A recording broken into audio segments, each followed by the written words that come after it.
All right, so we're back. All right, we're gonna try to make this a little bit quicker than the last topic because we still got 3 more to go. Now we're gonna be talking about breaking plateaus, right? Programming your strength. We understand most of you aren't gonna be programming your own, your own workouts. I mean, maybe in the beginning you are. I don't necessarily recommend that, but we're gonna be talking about the general guidelines. Prioritization is probably the most important in this section.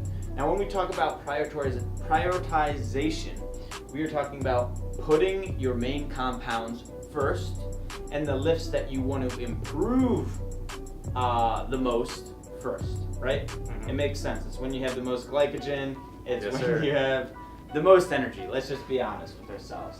So you might even want to get on, if you want to increase your bench, you might want to get on increase your bench specific program, right? Yeah, that's really wanting to focus on it. Exactly. So we want to prioritize it in the beginning of our lift, but also, in the beginning of our lift, but also overall, maybe in the program itself. All right, now we're going to talk about frequency. Now, we could spend a whole hours, 1 hour, 2 hours, 3 hours, just doing a topic on frequency, volume, and how to do programming. Not saying I'm an expert at all because I just recently started doing it. But as a general guideline, what we're going to touch upon is that frequency is king. Michael edited a crown on my head right now. So frequency trumps, at least the majority of literature, studies, and science supports the fact that frequency trumps a period of like high volume on one day. So basically for strength. That's key, which is what we're talking about here. Yes. So instead of following the typical bro split that is called, or a bodybuilding routine, which I honestly am curious how those routines started. Like the one muscle group a day. Different topic. The point of this is that if we want to maximize our strength development, we want to be including more than one workout per week. So if we want to increase our bench, we shouldn't be benching once per week. We should be benching 3, maybe even 4 times per week. At least twice. At least twice, and that doesn't mean that it has to be like, all right, 4 times super heavy. That doesn't make sense. That would actually be bad. That would be detrimental. That wouldn't be good. We need to find this happy medium. For most people, I would say that's between 2 and 4 sessions a week. It depends on your experience, how well you recover, there's a other lot factors. of factors. Hopefully the program is taking that into account, the program that you're following. My programs always do. So we're also going to be talking about volume. I'm guilty of this myself. I know that a lot of, I don't consider myself a bodybuilder, but I know that a lot of bodybuilders are guilty of this as well, is that they get stuck in the same routine, the same way of doing their workouts, as well as the same rep and set schemes. For me, that's 4x8 or 3 sets of 10. We want to mix this up, and a lot of programs, a lot of strength programs you'll see, lower the repetitions, lower the volume, increase the rest, and increase the relative intensity. Is there anything you want to say on that? Yeah, the only thing I was going to add is some people, and I did this for a long time, get so focused up on the mentality that I need to go into the gym and do a crazy amount of exercise. I need to do like 4 different chest variations, and I gotta, like, for some of them, I gotta rep out 20 reps and do an insane amount of volume. Now this, you might think, oh yeah, man, you're grinding, you're working hard, you're putting in the extra effort. Well, when it comes to strength, too much volume is a bad thing. And even worse, too much volume over an extended period of a time is an even worse thing, which we're gonna get into our next topic, which is recovery.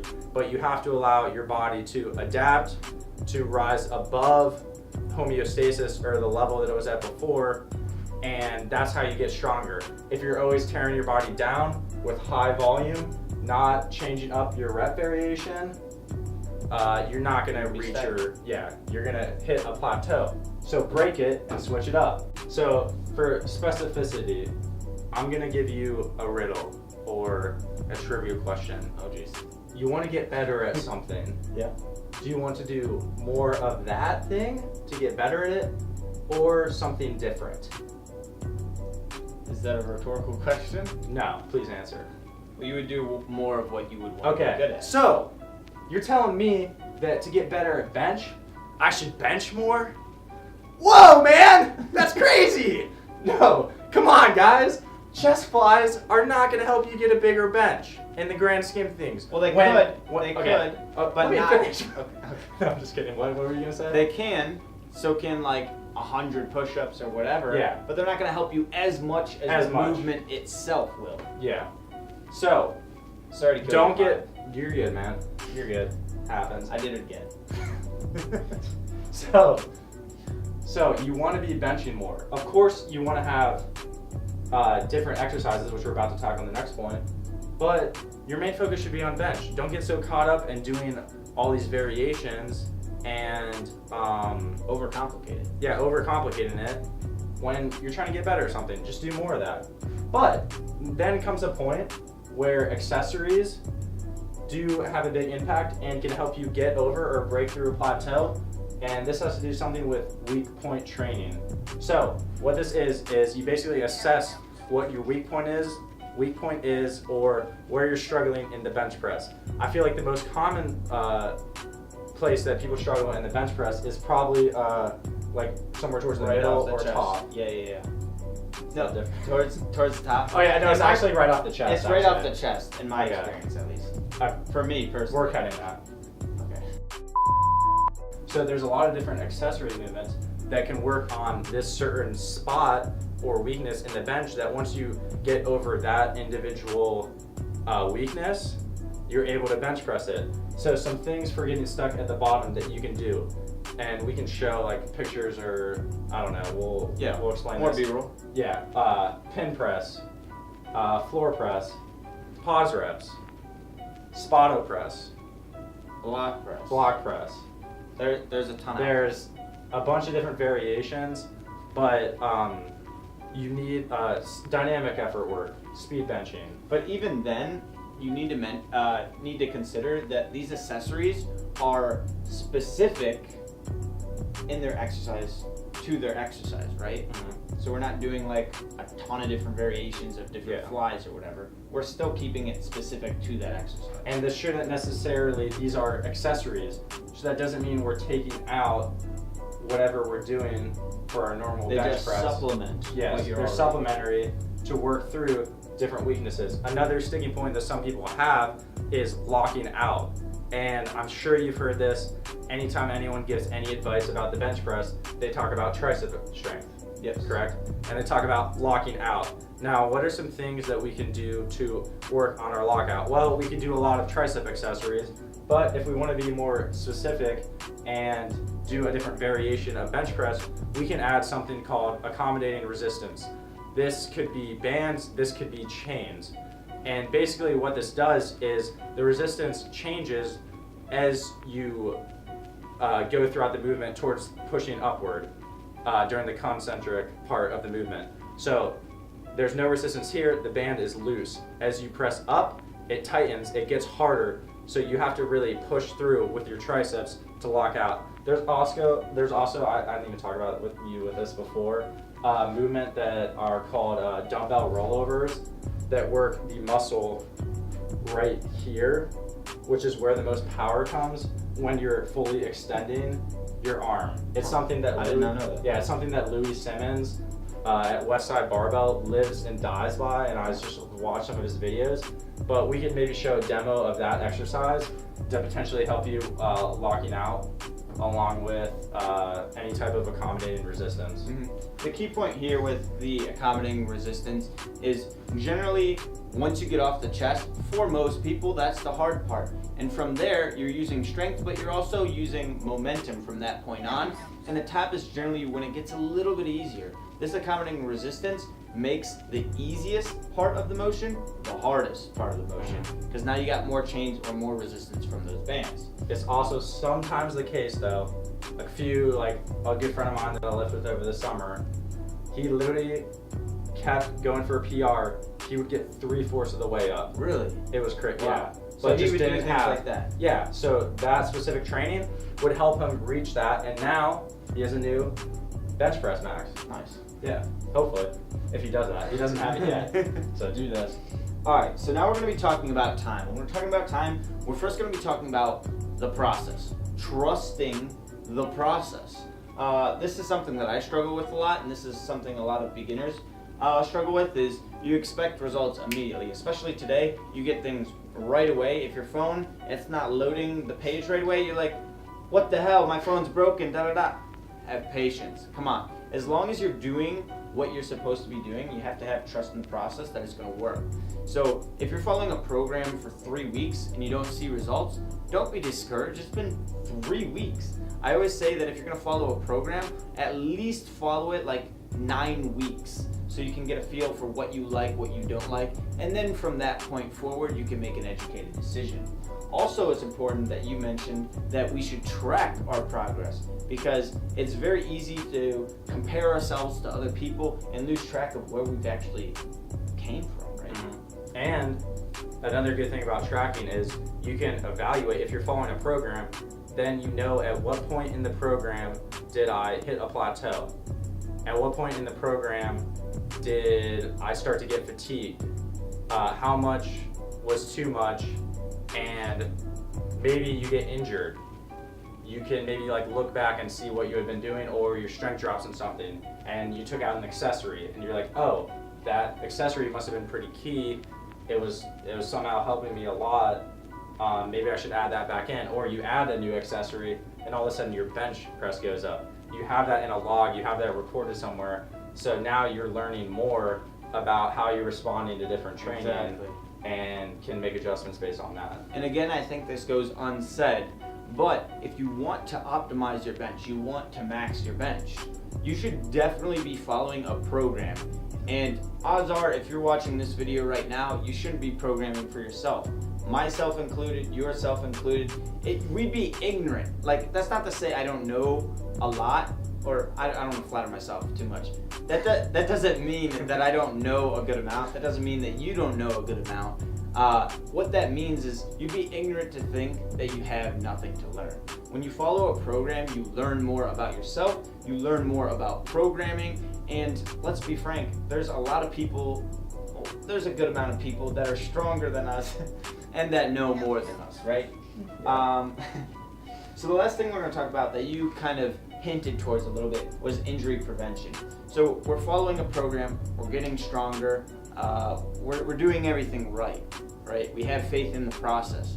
Well, faith in the process is all good and all, but if you don't actually prevent yourself from getting injured, you're going to be knocked down and reset, right? So a big factor for this is, frankly, building your back. And this comes as a shock to most people. And when I first heard it, when I first started lifting, I think I was actually like 2 years into lifting at this point. I heard you should build your back, and I was like, dude, you don't know what you're talking about. I'm talking about the bench press. What are you talking about? But building our back is going to help stabilize our shoulders, help impingement of the shoulder not occurring, strengthening those rotator cuffs so they don't tear. It's just going to help longevity of your shoulders, overall posture. It's just good to do. This might be a small factor, but you got a giant back. Once again, your range of motion is shorter, bro. Yeah, possibly. Like if your back's just friggin' popping the muscles, like that's another factor. Also, we talked about this before, and were you going to talk about this? The pulling of the eccentric? Yes. So you could touch on that. Okay. So I guess some cues for back, and Michael brought this up. I had heard some different ones when pressing, but when you're going down on the bench press during the eccentric part of it, you want to, like, your shoulders are already retracting, but you really want to be squeezing them, and like, you don't obviously want to pull down. If you have heavy weight on the bar, you could just like ease up, and like, if you didn't add resistance and you just like let it drop, that would not be good. It's just gonna fall. Yeah. So you definitely don't want to add force to that, but you want to think about squeezing your back, like pulling almost your back. bending the barbell like a U is Yeah. what a lot of people think. So apart and kind of like As you go down. And then when you go up, a cue that I've heard is you said pull the bar away. What I think about is pressing it out into a Y. Obviously, I'm not gonna bend this barbell and make it go into a Y. But that's what I'm thinking when I'm pressing it. I'm squeezing my back. Once again, the shoulders are back and my scapula is retracted. And then I'm pressing up into a Y. And another thing, I don't know if we've talked about this before, but we might have overlooked it. One thing you can do when you take off, I don't even know if this goes into this category, but I'm just gonna add it in. When you unrack the weight, the first thing I always do, I already have my arch, I already have my legs set, and I unrack the weight and I have my scapula retracted. The first thing I do is once again see if there's any more retraction that I could possibly have. So I unrack it, I'm already retracted here, but can I bring it even further? Can I push my shoulders even further back? Usually there's a little bit more that you can give, and that's just gonna help you even more. Once I started doing that, you honestly notice a big change. You'll easily be able to see it in a video once we post it, but I would highly recommend adding that. It's once again gonna keep your shoulders safe and back. And another thing with building the back, if you have trouble engaging your lats and squeezing your back as you're pressing, one thing you can do, and it also will just help with injury prevention, like strengthening the back, is you can do some sort of rowing or pulling warm up. And what I like to do is on a seated cable machine, you get a straight bar and then you position your hands exactly the same width that you have as your bench press, and you just do some light rows, squeezing your back, and I can show a video of this as well, squeezing your back and retracting your scapula. So that's basically the same thing that you're going to be doing on the eccentric part of your bench, but you're firing up those muscles, you're getting them ready to squeeze, which once again is going to protect you from injury and ultimately lead to a higher bench press. Yeah, so just to clarify what he just said there is we're thinking of pulling that barbell apart and kind of in outward towards us, right? Kind of like a U or a rainbow, but we're not doing it forcibly. We're not letting, and on the other hand, we're not just letting the barbell drop, because then we're gonna lose all the tension that we just built up with our leg drive and our back arch and all that. We want to keep it controlled all the way down. This doesn't need to be excessive. This doesn't have to be like a 6 Mississippi on the way down. Just don't let the weight control you, control the weight. And if you're not trying to do slow negatives, you don't want it to be a 6-second negative. No, that's gonna take away that's gonna take away a lot. Alrighty, so that's it for breaking plateaus. Let's get into break 'em, baby. Recovery. Quick, give me a bag of steroids. A bag? Just a bag? Oh, I don't know how you take them. I don't know. Oh. Which kind? Are they orals? How would I know? Why are you asking me?